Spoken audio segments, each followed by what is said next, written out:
And then we came home.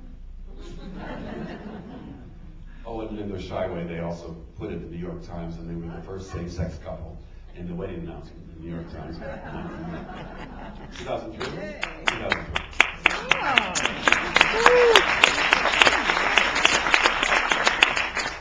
Since you perform on two different instruments, are there some of your songs that only feel right on the piano or feel right in a guitar? Do you play all of them on either instrument?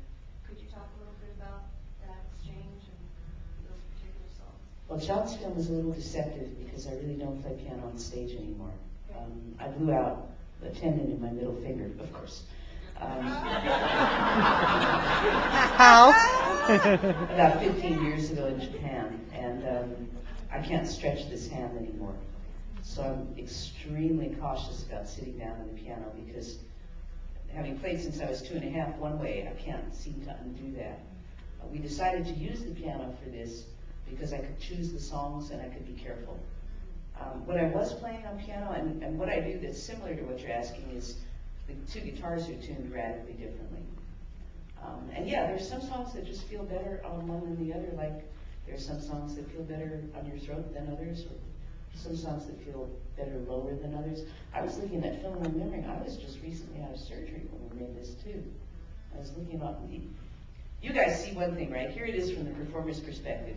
I'm watching and thinking, oh my God, couldn't I have lost that 15 pounds in Paris some way? What was I thinking with that shirt? Why am I wearing those earrings? Oh my God, I can't believe they shot from that angle. You know, it's like all the stuff that everyone else gets to enjoy, the performer is sitting there just tearing themselves to pieces. Going, why did I let you talk me into this? And when you brought that fucking plastic bottle of water off stage, it was like, oh my God. Anyway, she was thirsty. She didn't open it either. Ruined the shot. Back there and then here. I noticed that today. Yeah. John, so when you take on a project like this, film really such an important person, you know, for many, many reasons. What do you think about it, and what do you fear, and tell us a little about it. Well, Janis and I started talking about this over 3 years ago. And she said... No, I was bitching. You were talking. Okay, I was talking. Her then, what was it, tour manager?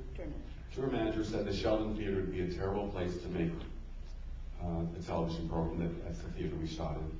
That was hardwired at PBS station, but he didn't think that would matter very much. My husband, Larry, who's back there in the corner, we got turned down by about 25 grants. And I wasn't gay enough. Every time we got turned down, I said, well, is it going to die now? I said, no, we're just going to keep doing it. We're going to do it till we make it. Till we're old. But you are, Blanche. You are.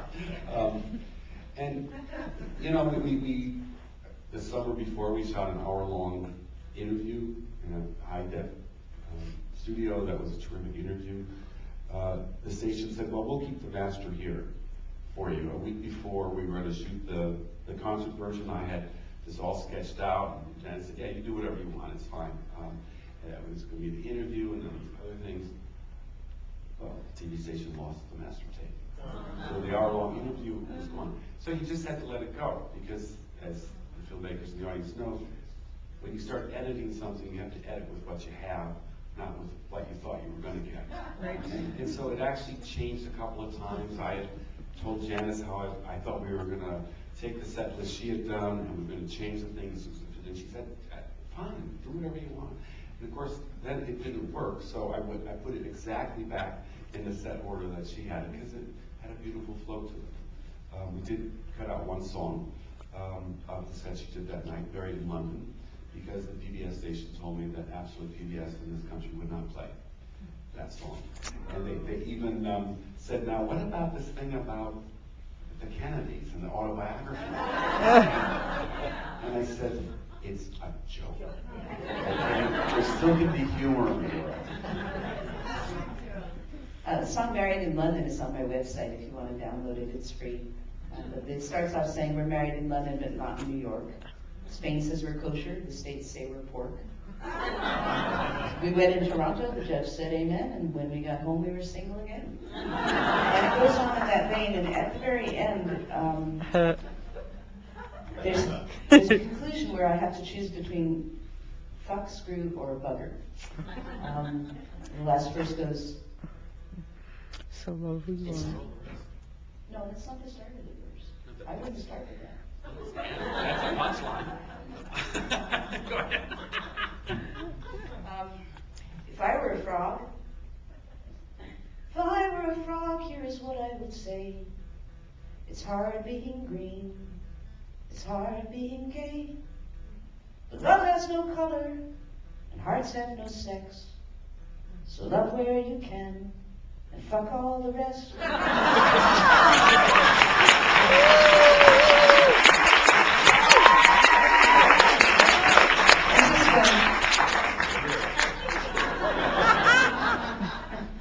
Just for the songwriters or writers in the audience, the reason that it works is twofold. Number one, you set it up by saying this impassioned, but love has no color and hearts have no sex. So everybody's waiting for this polemic of politically correct, blah, blah, blah.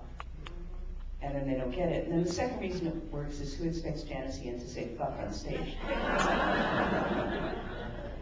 So of course the PBS folks talking to me saying, "What are we going to go? Beep, all the rest? You know, what am I going to do?" And I said, "Don't worry about it. Just don't worry about it. We'll fix it." And then once we were in editing, the president's station came down and talked to me. Everyone came up. Now, what about that song, John? You know, remember, it can only be 57 minutes and 14. I said, just don't worry about it, because we really ultimately wanted to make a piece for PBS. We wanted to make a piece that was going to be is broadly disseminated in this country and hopefully internationally, because I think it's kind of an amazing career. It's had many ups and many downs, but it's carried us all along with her. And I just wanted to make sure, you know, sort of the second generation hit it at 17, and now the third and the fourth generation, I think, have an opportunity. And that last song, Joy, which she did for an encore, is one of Janis's most recent songs, and we can see where she is this powerful songwriter today, even more so than when she was 14. So, God. yeah. How embarrassing would that be? Now, what Janis does have outside, and you've been reading some of the press, is Society's Child, my autobiography, is out there, and she's also released a two CD compilation of her career, and you'll hear it in the CD. It's a work tape on her daddy's 8-track of a song she wrote when she was 12 years old. It's very sweet, and then you see what she and Shadow Morton did in the studio 2 years later with it. It's a marvelous thing. Okay, and then last word. I think there was another hand. What John is neglecting to mention is that all of this happened over my protests.